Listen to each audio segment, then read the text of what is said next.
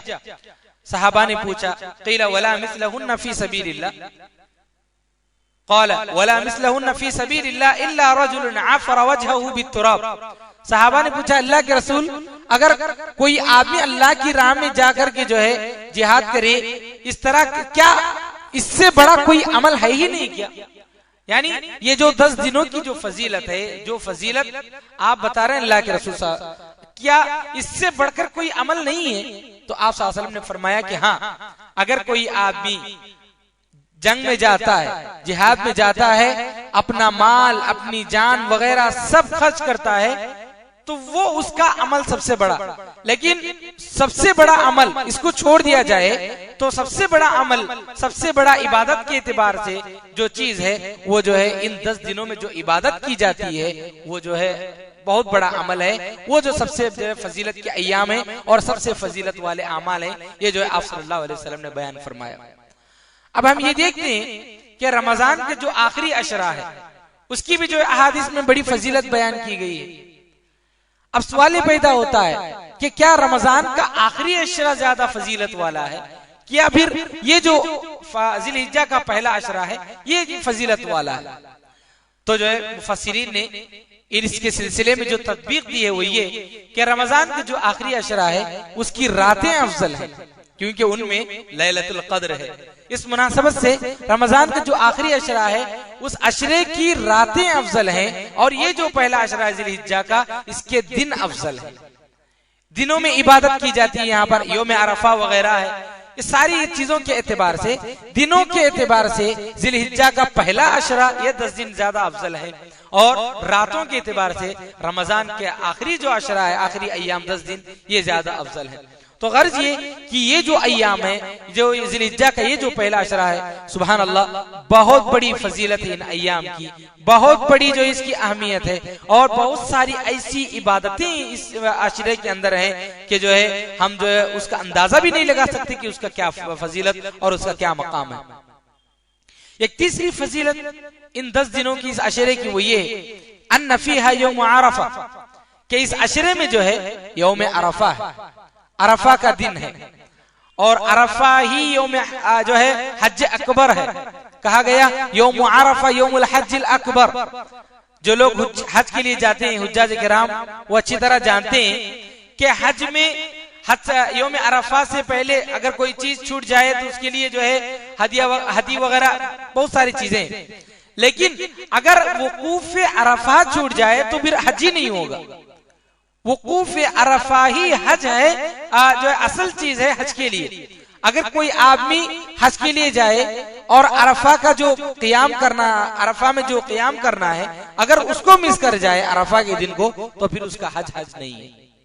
तो यौम अरफा ही जो है असल चीज है हज के दरमियान, इसीलिए कहा गया यौम अरफा यौमुल हज्जिल अकबर।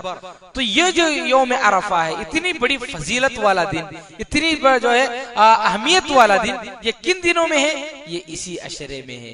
तो इसी से जो उसकी अहमियत बढ़ जाती है। और जो है उलमा ने कहा कि अगर इन 10 दिनों में से अगर 10 दिनों की भी कोई फजीलत ना होती, लेकिन सिर्फ यौम अरफा ही अगर होता, तो यौम अरफा ही काफी है सारी फजीलत को कवर करने के लिए। तो इतनी फजीलत जो है यौम अरफा की है, इस दिन की है। तो इस दिन जो है रोजा रखने का जो है हमें जो तालीम दी गई है कि हमें रोजा रखें। तो गर्ज इस सारी चीजों के सिलसिले में इंशाल्लाह तफसीलात आएंगी। ये रही फजीलत कि यौम अरफा इतनी बड़ी फजीलत वाला दिन भी इसी अशरे में है। एक चौथी फजीलत और अहमियत इस अशरे की वो ये कि उम्महातुल इबादत, जो असल बुनियादी जो इबादतें हैं इस्लाम की, वो इसी अशरे में, इन्हीं अय्याम में है। इस्लाम की जो 5 अरकान हैं, जो असल इबादतें हैं, रोजा, नमाज, हज, ज़कात, ये जो बुनियादी इबादतें हैं, बड़ी बड़ी इबादतें, ये सारी उम्महात इबादत इनको कहा जाता है, असल इबादत इनको कहा जाता है। तो ये असली इबादत जो इस अशरे में पाई जाती हैं। आप किसी भी मौके को उठा लीजिए, वहां पर जो है ये जो असल इबादत हैं, इस्लाम की जो बुनियादी अरकान है, वो अरकान आपको किसी भी मौसम में, किसी भी वक्त में आपको नहीं मिलेंगे। हज है, हज जो है इस मौसम के अलावा, इन अय्याम के अलावा कहीं भी नहीं है। अब इसमें नमाज भी है, रोजा भी है अरफा का और 9 दिनों का, और सदका व खैरात भी है। तो गोया कि उम्महाती इबादत, जो असल इबादत है इस्लाम की, जो असल इबादत है, वो सारी इबादत जो है इन 10 अय्याम में है। तो इसी से इसकी फजीलत जो है और बढ़ जाती है। इसकी अहमियत जो है और बढ़ जाती है, जो दूसरे दिनों में जो है ये सारी इबादतें नहीं पाई जाती। तो गर्ज ये कि ये रही कुछ अहमियत और फजीलत जिलहिज्जा के इस पहले अशरे की। अब हम आगे ये देखते हैं कि वो कौन से आमाल हैं, वो कौन सी चीजें हैं जिन्हें करने का हमें जो है हुक्म दिया गया है इन 10 दिनों में। बहुत सारी इबादतें हैं, बहुत सारी चीजें हैं जिनके करने का जो है हमें जो है इन अय्याम में जो हमें तालीम दी गई है।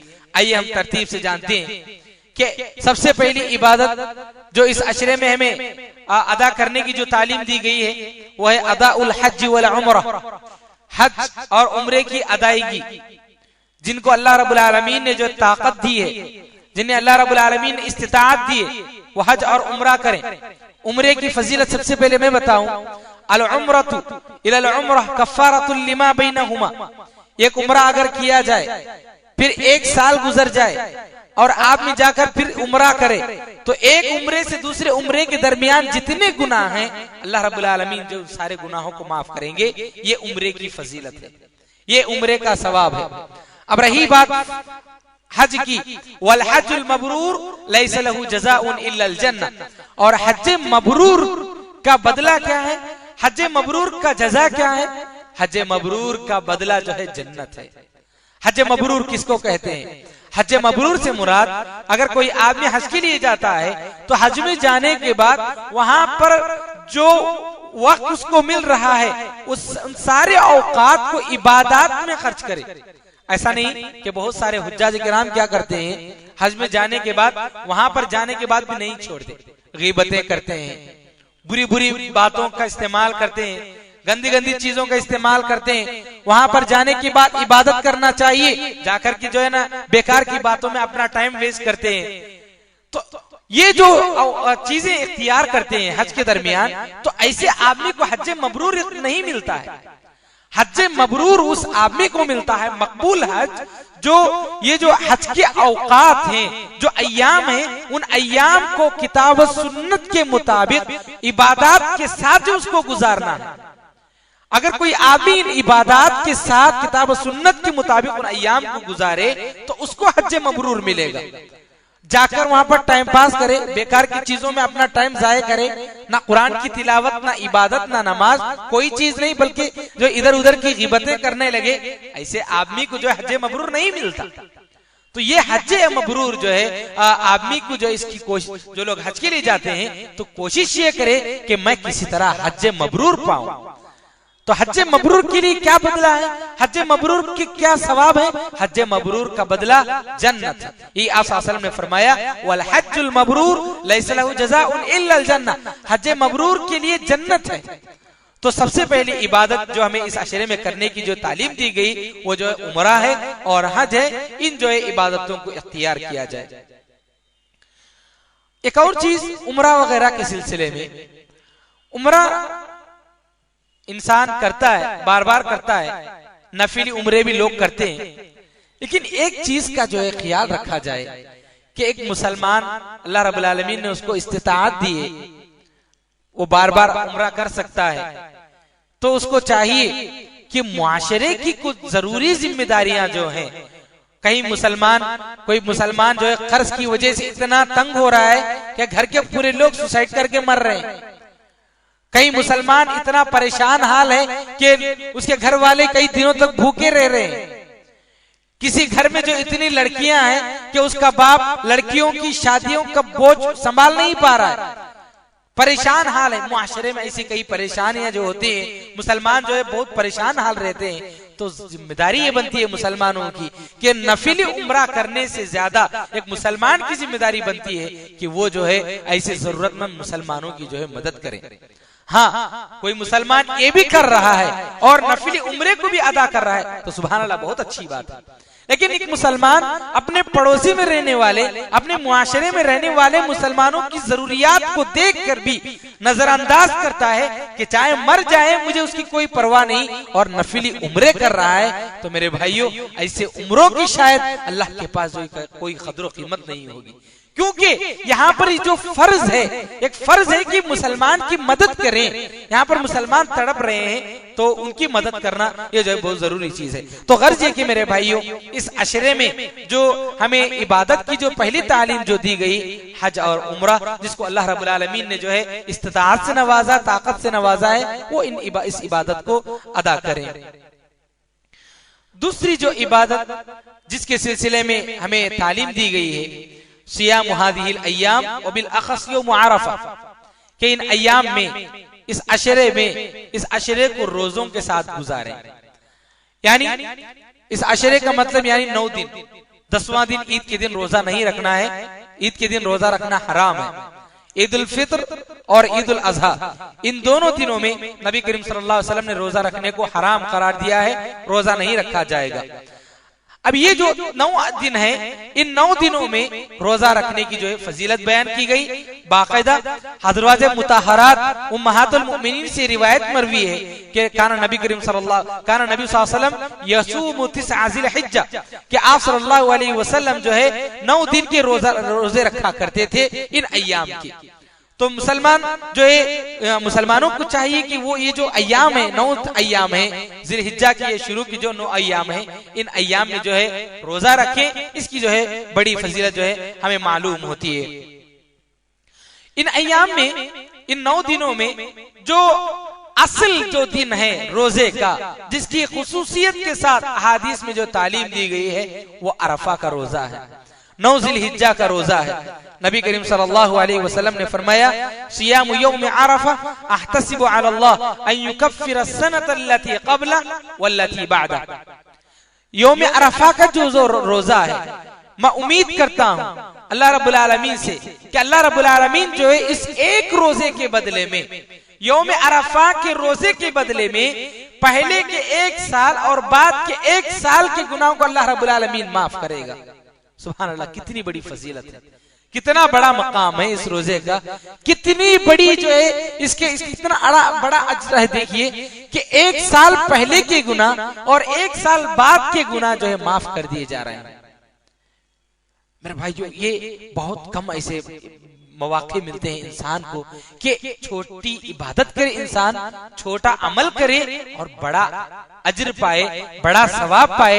तो ऐसी इबादतें जब इंसान को मिलती हैं तो हरगिज जो है मिस नहीं करना चाहिए।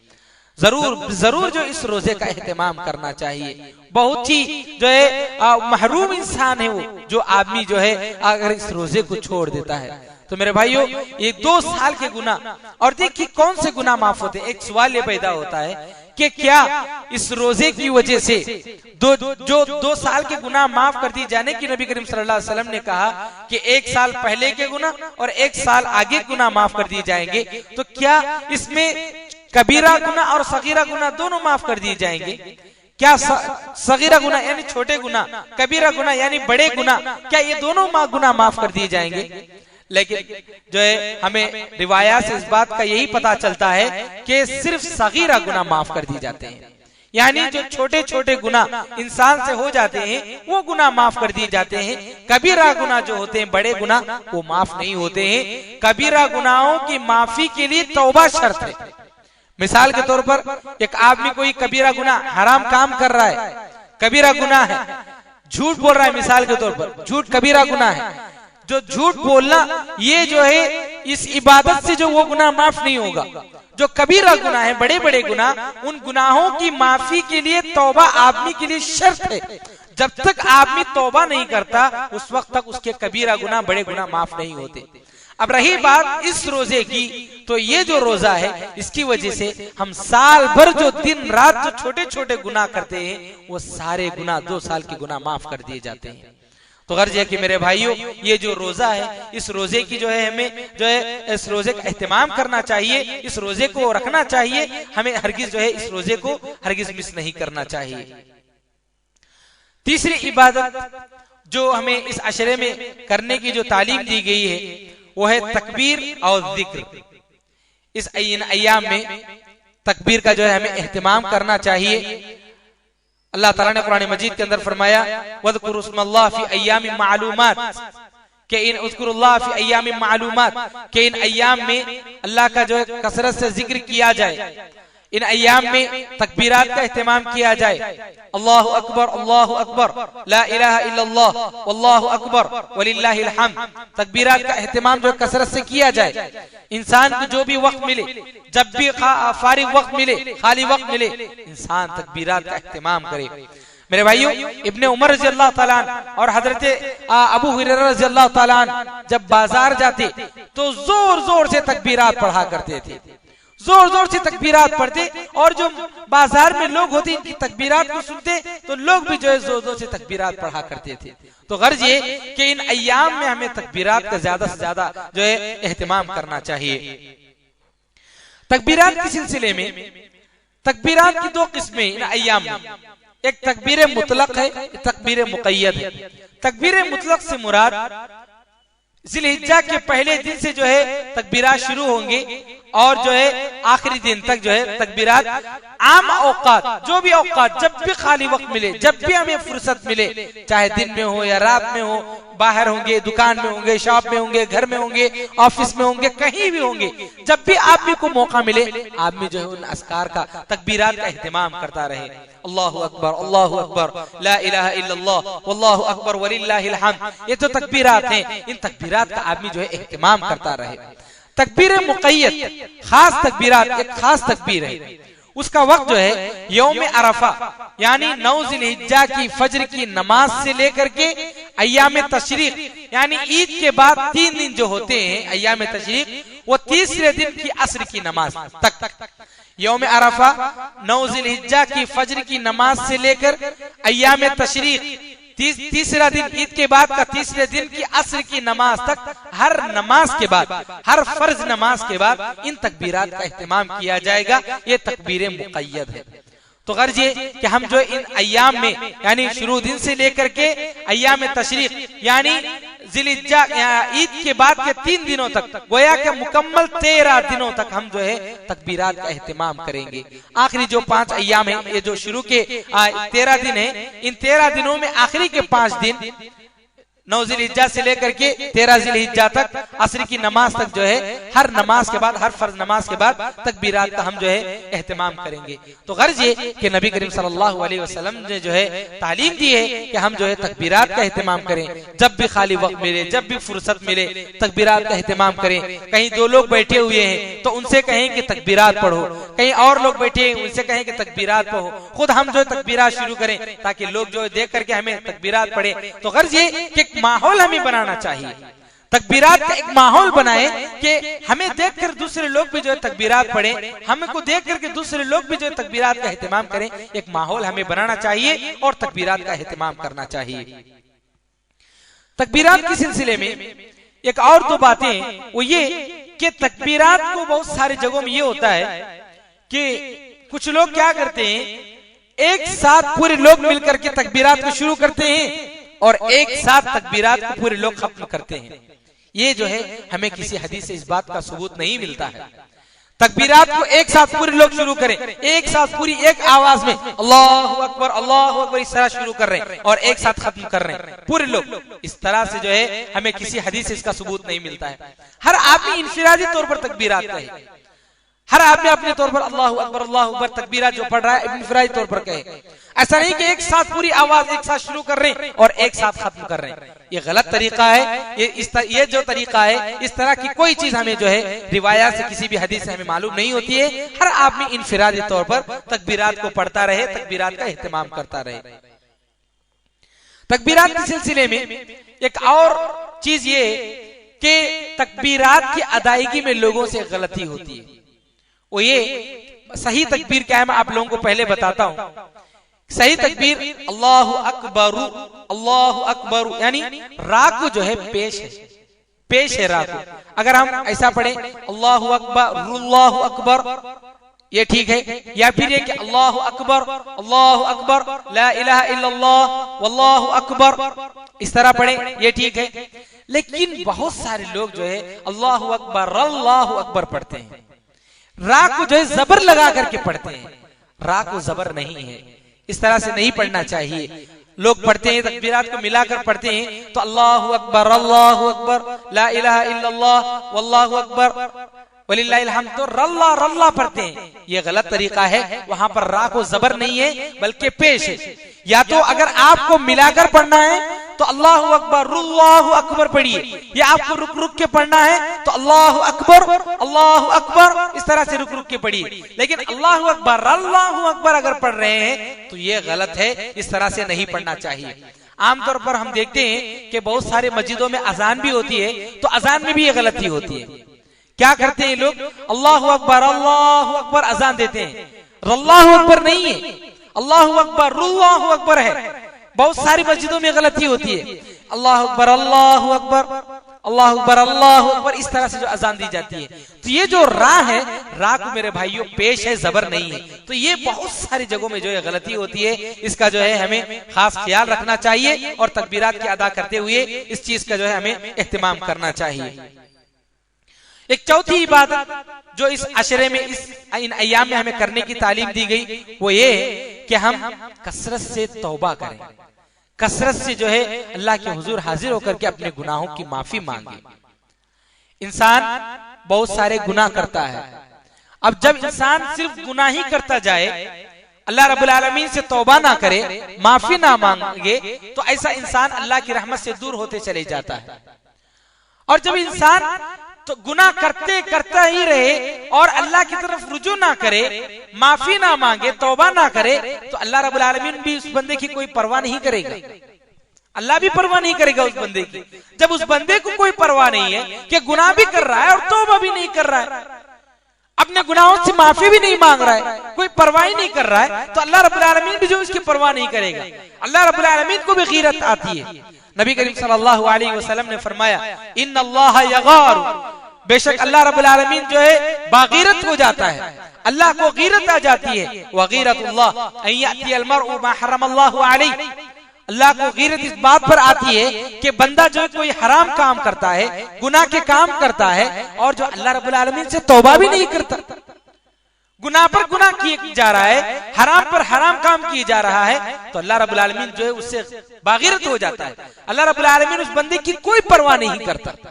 तो इसलिए मेरे भाइयों, हम चाहते हैं कि जो है अल्लाह रब्बुल आलमीन की रहमतें हमारे साथ हों, अल्लाह रब्बुल आलमीन की रहमत को हम पाए। अगर हमसे कोई गुनाह हो जाए या ना भी हो, तो जो है हम अल्लाह रब्बुल आलमीन से हमेशा जो है तौबा करना चाहिए, माफी मांगते रहना चाहिए। तो ये जो अय्याम है, ये जो अशरा है, ये जो जिलहिज्जा की ये जो अय्याम है मेरे भाइयों, बड़ी फजीलत वाले अय्याम है। इन अय्याम में जो है हमें कसरत से तौबा करना चाहिए और अल्लाह रब्बुल आलमीन से जो है हमें माफी मांगते रहना चाहिए।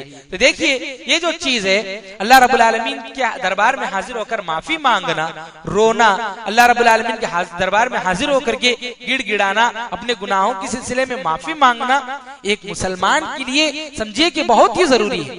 आप सल्लल्लाहु अलैहि वसल्लम, जिनका कोई गुनाह, जिनसे होना कोई सवाल ही नहीं पैदा होता, आप सल्लल्लाहु अलैहि वसल्लम से कोई गुनाह, उसके बावजूद आप सल्लल्लाहु अलैहि वसल्लम, रिवायत में आता है कि आप सल्लल्लाहु अलैहि वसल्लम दिन में 70 से ज्यादा मर्तबा आप सल्लल्लाहु अलैहि वसल्लम जो है तौबा इस्तिग़फ़ार किया करते थे।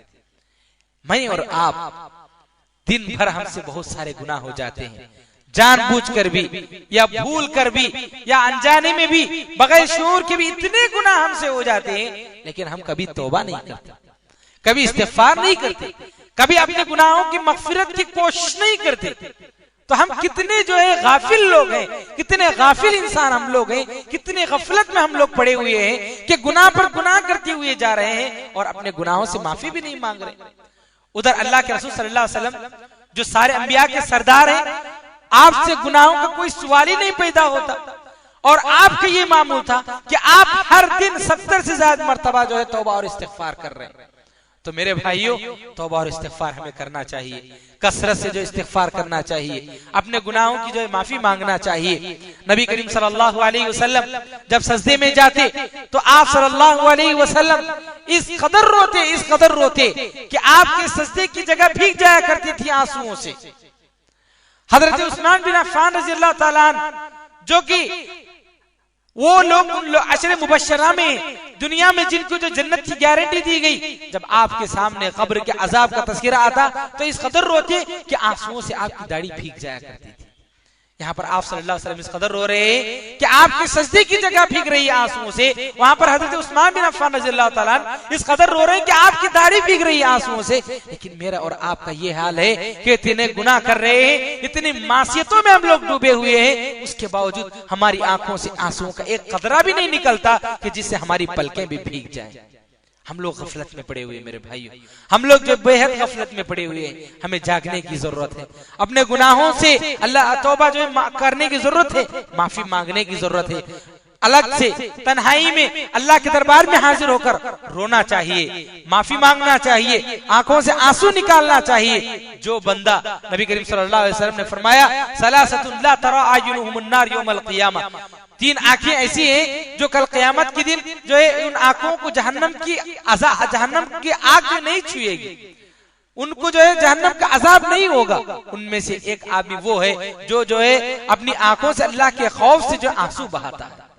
तो गर्ज है कि मेरे भाइयों, ये जो अय्याम है, इन अय्याम में हमें कसरत से जो है तौबा करना चाहिए, गुनाहों से माफी मांगना चाहिए और अल्लाह के दरबार में हाजिर होकर रो रो कर गिड़गिड़ा करके जो है अपनी बख्शिश करवानी चाहिए। बड़ी फजीलत के अय्याम है। अल्लाह रब्बुल आलमीन जो है, उम्मीद है कि अल्लाह रब्बुल आलमीन जो है हमारे गुनाहों को माफ कर देगा। हमें जो है कोशिश करना चाहिए।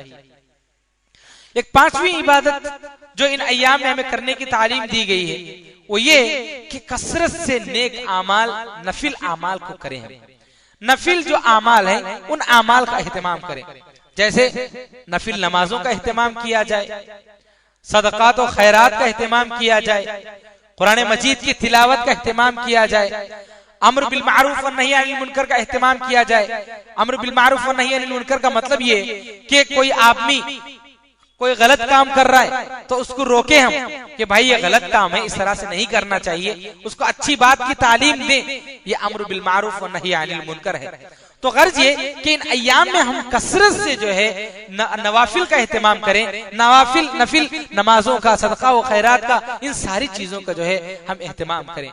मेरे भाइयों, आज मुसलमान बहुत परेशान हाल है। कई इलाकों में लोग जो है सैलाब से मुतासिर हैं, कई इलाकों में लोग जो है बीमारियों से मुतासिर हैं, कई इलाकों में लोग जबरदस्त हवा की वजह से घर उजड़ गए हैं। तो इस तरह की कई परेशानियों में मुसलमान और गैर मुस्लिम हजरात भी जो है परेशानियों में मुब्तला है। ऐसे वक्त में हमारी जिम्मेदारी बनती है कि अल्लाह रब्बुल आलमीन ने हमें बहुत सुकून से रखा है, बहुत सारी नेमतों से हमें नवाजा है। तो ऐसे वक्त पर हम पर यह जिम्मेदारी बनती है कि हम उनकी मदद करें। एक वक्त था कि हम लोग परेशानियों में थे, पिछले 2 साल पहले कि हम लोग परेशान में थे, कई इलाके डूब चुके थे, कई लोग परेशानियों में मुलविस थे। ऐसे वक्त में दूसरे लोगों ने हमारी मदद की। तो हमारी ये जिम्मेदारी बनती है कि ऐसे वक्त में जहां लोग परेशान हाल हैं, जहां लोग डूबे हुए हैं, उनके घर उजड़ गए हैं, उनके बाल बच्चे डूबकर मर गए हैं, उनके घरों में परेशानियां जो है, ऐसे वक्त में हमारी जिम्मेदारी बनती है कि जितना अल्लाह रब्बुल आलमीन ने हमें इस्तिताअत दी है उसके मुताबिक हम मदद करें। तो ये जो अय्याम है मेरे भाइयों, इन अय्याम में खुल करके हम मदद करें, सदका व खैरात करें। अल्लाह रब्बुल आलमीन जो है हमारे आमाल में, हमारे माल दौलत में, इन सारी चीजों में बरकत देगा। एक तो ये कि जो भी आदमी, जो भी बंदा आम दिनों में नेकी करता है तो हर नेकी के बदले में उसको 10 नेकियां अल्लाह रब्बुल आलमीन बड़ा चढ़ा करके देगा। और अल्लाह रब्बुल आलमीन उसके इखलास, उसकी नीयत के एतबार से 700 नेकी तक देंगे। एक नेकी अल्लाह रब्बुल आलमीन एक नेकी के बदले में 700 नेकी तक देंगे, उसके इखलास और नीयत की वजह से, आम दिनों में भी। लेकिन ये जो अय्याम है, बिलखुसूस ये जो अय्याम है, इन अय्याम में अगर कोई आदमी इबादत कर रहा है तो सुभान अल्लाह, अल्लाह रब्बुल आलमीन और भी बड़ा चढ़ा करके उसको दे सकते हैं। ये इस उम्मत की खुसूसियत है कि कोई बंदा छोटा सा भी अमल करता है तो उसको बड़ा सवाब दिया जाता है, बड़ा अज्र दिया जाता है। आदमी मिसाल के तौर पर सिर्फ अल्लाह रब्बुल आलमीन को राजी करने के लिए कोई गरीब आदमी बैठा हुआ है, अल्लाह को खुश करना मकसद है, 1 रुपया अगर खर्च कर रहा है तो मुमकिन है कि अल्लाह रब्बुल आलमीन उसको 700 नेकियां दे, सिर्फ 1 नेकी के बदले में। उसकी नीयत की वजह से, उसके इखलास की वजह से, वो जो चाह रहा है कि अल्लाह को खुश करे, उसकी नीयत को देख करके अल्लाह रब्बुल आलमीन उसको कितना भी जो है अजर सवाब देना चाहता है, दे सकता है। तो गर्ज ये कि मेरे भाइयों, ये जो अय्याम है, इन अय्याम में नफिल नमाजों का, नफिल सदकात और खैरात का, नफिल रोजों का और इन सारी ये जो कुरान की तिलावत वगैरह, इन सारी जो है नवाफिल का, अमाल सालिहा का जो है हमें एहतमाम करना चाहिए। इससे जो है हमारे अमाल में बहुत ज्यादा जो है इजाफा होगा। एक और छठी इबादत जिसके करने के हमें, जिसके अदा करने के हमें तालीम दी गई है इस अशरे में, वो ये कि कुर्बानी। अल्हम्दुलिल्लाह बहुत सारे मुसलमान इस दिन जो है 10 ज़िलहिज्जा को कुर्बानी देते हैं और उसके बाद भी हमारे पास 3 दिन है कुर्बानी के दिन के अलावा, 10 ज़िलहिज्जा के अलावा 11, 12, 13 ये अय्याम भी हैं जिनमें जो है हम कुर्बानी दे सकते हैं। तो सुन्नत इब्राहीम अलैहिस्सलाम है, इसके मुताबिक हम जो है कुर्बानी देंगे और जो है इस दिन जो है हम सुन्नत के मुताबिक जो है हर काम करेंगे। तो कुर्बानी के सिलसिले में एक दो बातें मुझे बतलानी है, वो ये कि कुर्बानी का जानवर कैसे होना चाहिए, ये सारी चीजें, ये सारे मसाइल तो अक्सर लोग जो है बार बार ये बातें आती हैं, जानते हैं। अब यहाँ पर मुझे जो बात बतानी है कुर्बानी के जो गोश्त है उसको तकसीम करने के सिलसिले में, शेख इब्न बाज रहमतुल्लाह, शेख इब्न उसैमीन जो बड़े बड़े उलमाए किराम हैं, उन लोगों ने यही जो फतवा दिया है अहादीस से इस्तेदलाल करते हुए कि जो है इसको 3 हिस्सों में तकसीम किया जाए, 3 तरीके से उसको जो खर्च किया जाए। पहली बात तो ये कि खुद जो आदमी जो ज़बा करने वाला है, जो कुर्बानी दे रहा है, वो खुद जो है अपने लिए कुछ रखे खाने के लिए, और दूसरा ये कि उसको जो है फुकरा में तकसीम करे, जो फकीर लोग हैं, जो गरीब लोग हैं, उन लोगों में तकसीम करे, और तीसरा हिस्सा जो है अपने पड़ोसियों में, अपने रिश्तेदारों में बतौर हदिया उसको पेश करे। तो गोया कितनी नहीं उसे, एक ये कि अपने खाने के लिए रखे, दूसरा जो है फुकरा में, गरीबों में, फकीरों में तकसीम करे, और तीसरा जो है अपने पड़ोसी, अपने घर के पड़ोसी जो हैं, अपने रिश्तेदार अहबाब वगैरह हैं, उनमें जो है हदिया तोहफे के अंदाज में, सदक़े के अंदाज में इसको पेश करें। तो इस तरह से जो है कुर्बानी के जानवर को ज़बाह करने के बाद इसका जो गोश्त आता है उसको जो है हम पेश करें। एक मसला ये कि कुछ मुसलमानों से सवाल भी पैदा होता है कि हमारे अड़ोस पड़ोस में अगर गैर मुस्लिम हैं तो क्या उनको भी हम कुर्बानी का गोश्त तकसीम कर सकते हैं? तो देखिए यहाँ पर एक चीज ये है कि अगर हमें इस बात का एहसास हो रहा है कि अगर हम उन्हें देंगे तो फितना हो सकता है, फसाद हो सकता है, तो जहां तक हो सके हम उससे बचेंगे। हाँ, हमारे पड़ोसी कुर्बानी का गोश्त ले लेंगे, गैर मुस्लिम है और कुर्बानी का गोश्त ले लेंगे, तो इस बात की इजाजत दी गई है। इब्न अब्बास रहमतुल्लाह अलैह ने कुरान मजीद की इस आयत से जो है इस्तेदलाल किया है, ला यनहाकुमुल्लाहु अनिल लदीना लम युकातिलुकुम फिद्दीन व लम युखरिजुकुम मिन दियारिकुम, कि वो गैर मुस्लिम जो तुम्हारे साथ रहते हैं, तुम्हारे साथ जंग भी नहीं करते और जो है तुम्हें अपने घरों से भी नहीं निकालते, यानी तुम्हारे साथ मिलजुल करके रहते हैं, ऐसे गैर मुस्लिमों में हम जो सदका व खैरात भी कर सकते हैं। यानी इसी तरह जो कुर्बानी का जो गोश्त है उसको भी जो है गैर मुस्लिमों में तकसीम किया जा सकता है। ये जो शेख इब्न बाज रहमतुल्लाह अलैह ने बयान किया है। लेकिन एक चीज है उसको मलहूज रखा जाए, वो ये कि जो ऐसे गैर मुस्लिम भी रहते हैं जो गोश्त को पसंद नहीं करते हैं और वहां पर जाकर हम दे रहे हैं तो फितना फसाद का इम्कान हो सकता है। तो जो लोग लेते हैं हमको मालूम है कि वो लेंगे तो उन्हें दे, और हमको मालूम है कि वो नहीं लेंगे उससे जो कुछ फसाद हो सकता है वहां पर ना दे। तो हिकमत को इख्तियार करते हुए, गैर मुस्लिमों के साथ भी अच्छा सलूक करते हुए अगर उनमें हम तकसीम करते हैं तो जो है हमारे उलमा ने यही जो है इजाजत दी है कि जो है हम बाकायदा तकसीम कर सकते हैं। ये रही कुर्बानी के गोश्त के सिलसिले में जो तकसीम वगैरह तो सिलसिले में। कुर्बानी के सिलसिले में ये एक इबादत है, इस इबादत को अदा करते हुए कुछ आदाब भी हैं, कुछ अखलाकी पहलू भी हैं, उनका जो है एहतमाम किया जाना चाहिए। एक अदब ये कि रास्तों में जो कुर्बानी ना करें, रास्ते में जानवरों को ज़िबा ना करें। बहुत सारे मतलब रास्तों में आने जाने वाले गैर मुस्लिम हजरात वगैरह होते हैं, उनको अच्छा नहीं लगता है देख करके, तो मुसलमानों को चाहिए कि वो ऐसी जगह ज़िबा करें जो अपनी खास जगह हो। ऐसी जगहों के सिलसिले में हम देखते हैं, हमें देखा गया कि कौन क्या करता है देख लेंगे, रास्तों में जो जानवर ज़िबा करते हैं। मेरे भाइयों ये बहुत बड़ी बेवकूफी है, हिकमत के खिलाफ है ये चीज। ये ऐसा नहीं होना चाहिए, रास्तों में नहीं करना चाहिए इस तरह से। इससे जो है फितना और फसाद पैदा होता है, इससे जो है मुआशरे का अमन खराब होता है। जो मसलियत होनी चाहिए उन मसलियतों को मुसलमानों को इख्तियार करना चाहिए। तो गर्ज ये कि रास्तों में कहीं भी ऐसे रास्ते में जो है जानवर को ज़बा ना करें जहां जो लोगों का गुजर बसर होता है, वहां पर जो जानवर का जो है जानवरों को ज़बा ना करें। एक अदब था। और दूसरा अदब और अखलाकी पहलू ये कि सफाई का खास ख्याल रखें इन अय्याम में। मुसलमानों में से अक्सर मुसलमानों के सिलसिले में हम देखते हैं कि जानवर को ज़बा करते हैं, गोश्त वगैरह ले लेते हैं, उसके बाद जो गलाजत होती है, जानवर में जो गंदगी होती है, उसको ले जाकर के जो है महल्ले में जो ले करके फेंक देते हैं। जो डस्टबिन वगैरह होता है महल्ले में, उसको डस्टबिन अगर भर जाए तो डस्टबिन के बाहर ऐसे ही महल्ले में जो है रोड पर फेंक करके आ जाते हैं। इस्लाम हमें इस बात की तालीम नहीं देता है, ये गंदगी फैला रहे हैं। इस्लाम हमें तालीम देता है कि सफाई सुथराई का ख्याल रखें, लेकिन हम जो गंदगी को फेंके, सारे गाय और बकरों की जो गलाजत है, गोश्त को लेने के बाद उस गलाजत को ले जाकर हम रास्ते में गलियों में फेंक रहे हैं, उससे लोगों में जो बीमारियां फैल रहे हैं। क्या हम तालीम दे रहे हैं? क्या हम किस अखलाक का हम जो है सबूत पेश कर रहे हैं? इस्लाम में इस बात की तालीम नहीं देता है कि मुआशरे को जो है हम गंदा करें, रास्तों को हम गंदा करें, उसकी वजह से लोगों में बीमारियां फैले। हमें इस बात की तालीम इस्लाम नहीं देता है। इस गंदगी को कहीं फेंकने के लिए, कहीं डालने के लिए कोई खास मुनज़्ज़म एक चीज इख्तियार की जाए और वहां पर उसको फेंका जाए और वहां पर ले जाकर उसको डाला जाए। रास्तों में, गलियों में उसको फेंका जाए, खून जो है उस खून को नालियों में, रास्तों में जो है उसको बहाया जाए। मेरे भाइयों, ये बिल्कुल गलत काम है, गलत तरीका है। इस्लाम हमें इस बात की इजाजत नहीं देता। और अखलाकी एतबार से भी देखा जाए तो ये बिल्कुल गलत अखलाक है, अच्छे अखलाक नहीं, अच्छा कैरेक्टर नहीं है ये बिल्कुल अखलाक के बिल्कुल मुखालिफ चीज है। लोग देखेंगे तो क्या समझेंगे कि इस्लाम यही है क्या इस्लाम यही तालीम देता है कि जानवर को ज़बा करें और गोश्त ले ले और सारी गंदगी को रास्तों में फेंक दे, लोगों को तकलीफ दे?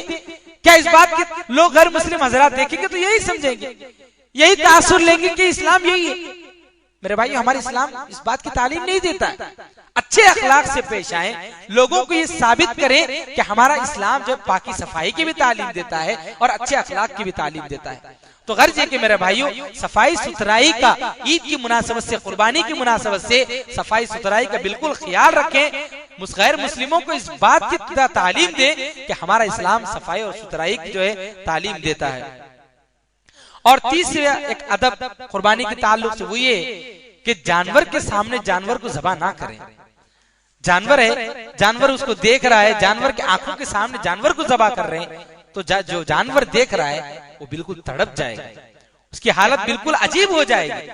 जानवर के सामने जानवर को ज़बा ना करें, उसको देख करके जो है जानवर बिल्कुल बिदक जाता है, हैबत में पड़ जाता है। इसलिए जो है ये आदाब है कुछ कुर्बानी और सारी चीजें आदाब हैं और अखलाक हैं। इन सारी एक देखिए इबादत को, उसके आदाब और अखलाक, उन सारी चीजों के साथ कोई भी इबादत इख्तियार करनी चाहिए। ऐसा नहीं कि इंसान इबादत तो इख्तियार कर रहा है, इबादत तो अदा कर रहा है, लेकिन बेढंगे तरीके से इबादत कर रहा है तो ऐसी इबादत का कोई फायदा नहीं होता। एक मिसाल के तौर पर एक आदमी नमाज के लिए आ रहा है, नमाज में आ रहा है, नमाज पढ़ रहा है, लेकिन गलत तरीके अखलाकी सारी चीजों को छोड़ रहा है, नमाजियों को तकलीफ दे रहा है, नमाज में जो है हाहू कर रहा है, अपने मुंह से जो है डकार निकाल रहा है, लोगों को तकलीफ हो रही है, या फिर नमाज में जो है अब कपड़े सही कर रहा है, वो कर रहा है, दूसरे लोगों को तकलीफ हो रही है, नमाज में खुशू में जो है खलल पैदा कर रहा है। तो एक तो ये कि नमाज के लिए आ रहा है, इबादत के लिए आदमी आ रहा है, लेकिन जो अखलाकी और आदाब वगैरह हैं उन सारी चीजों को जो इख्तियार नहीं कर रहा है तो फिर उसकी इबादत का फायदा क्या? तो इस तरह से जो भी इबादतें होती है इस्लाम की, हर इबादत को उसके आदाब और अखलाकी पहलुओं को इख्तियार करते हुए उस इबादत को जो है अदा किया जाए। तो कुर्बानी भी ऐसी ही है, कुर्बानी में जो आदाब और अखलाकी पहलू हैं उन सारी चीजों को इख्तियार करते हुए कुर्बानी की इस इबादत को अदा किया जाए। एक सातवीं इबादत जो हमें इस आशरे में करने के लिए जो कहा गया है वो ये, नबी करीम सल्लल्लाहु अलैहि वसल्लम ने फरमाया, इदा रअयतुम हिलाल दिल हिज्जा व अराद अहदुकुम अन युदही फल्युमसिक अन शअरिही व अस्फारी, जब तुम में से कोई आदमी चांद देख ले इस महीने का जिलहिज्जा का और चाहता है कि कुर्बानी दे, तो उसको चाहिए कि वो अपने नाखून को ना काटे इन अय्याम में और जो है अपने बालों को ना काटे, उसका जो एहतिमाम करें। अल्हम्दुलिल्लाह मुसलमान जो है, अक्सर मुसलमान इस चीज का एहतिमाम करते हैं। अगर कोई नहीं करते हैं, कोई जो है इन अय्याम में काटते हैं, तो हमारी जिम्मेदारी बनती है कि हम उन्हें बताएं, उन्हें रोकें, जो सही तालीम है उसे हम सिखाएं। तो गर्ज ये कि इन अय्याम में जो है नाखून और बाल ना काटे जाएं। एक और इबादत जिसके करने की हमें तालीम दी गई है वो ये कि ईद के दिन ईद की नमाज को जाकर के पढ़ें, वक्त पर जाकर पढ़ें, वक्त पर हाजिर हों और हाजिर होकर के जो है ये जो सुन्नते मुअक्कदा है नमाज, इस नमाज को अदा करें। और जो खुतबा होता है उस खुतबे से जो है फायदे हासिल करने के लिए, उस खुतबे में जो बातें बताई जाती हैं उससे इस्तिफादा करने की जो है इस ख्याल से जो है खुतबे को सुने और उससे फायदा उठाएं। अब आम तौर पर यह होता है कि बहुत सारे लोग ईद की नमाज में भी लेट, दूसरी जो नमाजें होती हैं उसमें भी लेट, और ईद के दिन ईद की नमाज में भी लेट, 1 रकात लेट, 2 रकात लेट, और ईद के खुतबे में जो है बड़ी बेसब्री से बैठे रहते हैं कि कब भागें, कब जाकर जो है जानवर ज़बा करें। होना चाहिए जल्दी जाएं, जानवर ज़बा करें, लेकिन जो खुतबा हो रहा है उस खुतबे को भी जो है गौर से सुनना चाहिए और उसको अपनाने की कोशिश करना चाहिए। और ईद के दिन के सिलसिले में एक और चीज ये है कि बहुत सारे नौजवान, मुसलमान नौजवान जो है ईद के दिनों में आमतौर पर ईद की नमाज के बाद बहुत सारी गलत हरकतों को इख्तियार करते हैं। या तो ये कि गलियों में शोर शराबा करते फिरते हैं, या फिर जो है सिगरेट वगैरह जो भी मुनशियात हैं, जो नशे की चीजें, उन चीजों को इख्तियार करते हैं। तो ईद के दिन ये जो गलत काम आमतौर पर करते हैं कि शोर शराबा करना, हंगामे करना, लोगों को तकलीफ देना, या इस तरह की जो भी गलत चीजें हैं, इस सारी चीजों से ईद के दिन बचना चाहिए। एक आखिरी चीज जो हमें इन अय्याम में हमें जो करनी है वो ये कि अल्लाह रब्बुल आलमीन ने हमें जो कुछ दिया है, सेहत दी है, बहुत सारे नेमतों से नवाजा है, इन अय्याम में अल्लाह रब्बुल आलमीन का हम कसरत से शुक्र अदा करें, अल्लाह रब्बुल आलमीन का शुक्र अदा करें, जिक्र करें, और इन अय्याम में ये कोशिश करें आप भी कि मैं इन अय्याम में किसी ना किसी तरह अल्लाह को राजी करूं। ये अय्याम मेरे ऐसे गुजरे, ये 10 दिन जो मेरे गुजर रहे हैं, ये इन अय्याम में मैं कोई लहजा, कोई मिनट भी ऐसा जाय ना करूं कि उसमें जो है मैं पूरा वक्त जाय कर रहा हूं। कोई भी हमारा वक्त, कोई 1 मिनट भी हमारा जाय ना हो। हर मिनट हम ये कोशिश करें कि इस मिनट में मैं तकबीरात पढ़ूं, अल्लाह का जिक्र अदा करूं, शुक्र अदा करूं, सारा का सारा वक्त हमारा इबादत में गुजर जाए, और हम ये कोशिश करें कि किसी ना किसी तरह हम अल्लाह रब्बुल आलमीन को इन अय्याम में राजी करें, अल्लाह रब्बुल आलमीन को जो है हम अय्याम में खुश करें। तो गर्ज है कि मेरे भाइयों, इन अय्याम की, इन 10 दिनों की बड़ी फजीलत है, बड़ा मकाम है। इन अय्याम में हमें चाहिए कि जो इबादतें हमें करने की जो है तालीम दी गई है, उन अय्याम को जो है हम अदा करें, इबादतों के साथ अदा करें। रब्बुल आलमीन से दुआ है कि अल्लाह ताला हम सबको इन अय्याम में जो इबादतें करने की हमें तालीम दी गई, उन सारी इबादतों को सही तरीके से अदा करते हुए इन अय्याम को गुजारने और अल्लाह रब्बुल आलमीन को खुश करने की तौफीक नसीब फरमाए। रब्बुल आलमीन हम सबको किताब व सुन्नत के मुताबिक जिंदगी गुजारने की तौफीक नसीब फरमाए। रब्बुल आलमीन जब हमारा खातिमा हो तो खातिमा बिल खैर फरमा। रब्बुल आलमीन कल क़यामत के दिन हम सबको जन्नतुल फिरदौस में जगह नसीब फरमा। आमीन। व आखिर दावाना अल्हम्दुलिल्लाहि रब्बिल आलमीन। वस्सलामु अलैकुम व रहमतुल्लाहि व बरकातुहू। सुब्हानकल्लाहुम्मा व बिहम्दिक अशहदु अल्ला इलाहा इल्ला अंता अस्तगफिरुका व अतूबु इलैक।